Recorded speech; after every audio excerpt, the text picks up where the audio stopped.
5 to 10 years from now, where do you see yourself? I want to be at the pinnacle, like the highest point to where I'm known as like a legend almost.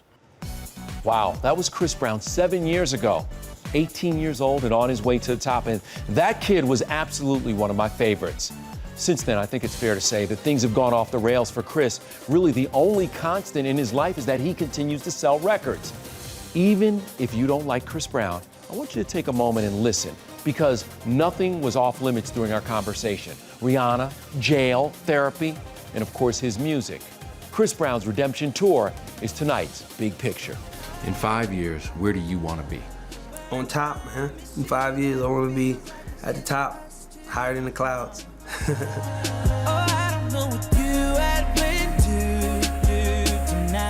I remember being in the studio with you. I remember being around you, and I told people, I said, this kid is supremely talented. Thanks. Are you worried that you could waste that talent? Because I'm gonna tell you something, let me be honest. I was disappointed, almost felt let down because I said, this kid could be the great superstar. Yeah. Are you ready to now? I think I am. How are you, how? I think it's about, I mean, life is life, man. You know, I think if I have to go out every day and try to please every critic, everybody that, you know, I say, oh my God, I thought he was this, I thought he was that. I mean, it's a choice. To buy my album is a choice.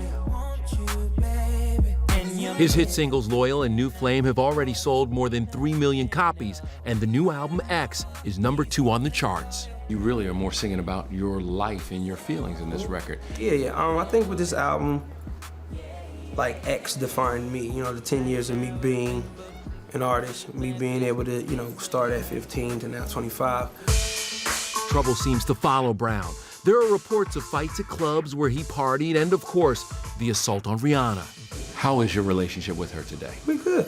We friends. Nothing's too serious. Nothing's, you know, we're not trying to start a life together right now. We just having fun. How have you dealt with the attention and the focus on you, especially with all the stuff going on in the NFL now? Well, I mean, it's not really hard. You know, I think like my situation was a big, and it still is a big, you know, thing in the world, you know. So I think when it comes to Ray Rice or whoever else is dealing with the same situation, understand what the problem is within yourself, and, you know, learning from it and making sure that it's absolutely never gonna happen again, or then that is not okay. You spent your 25th birthday in prison.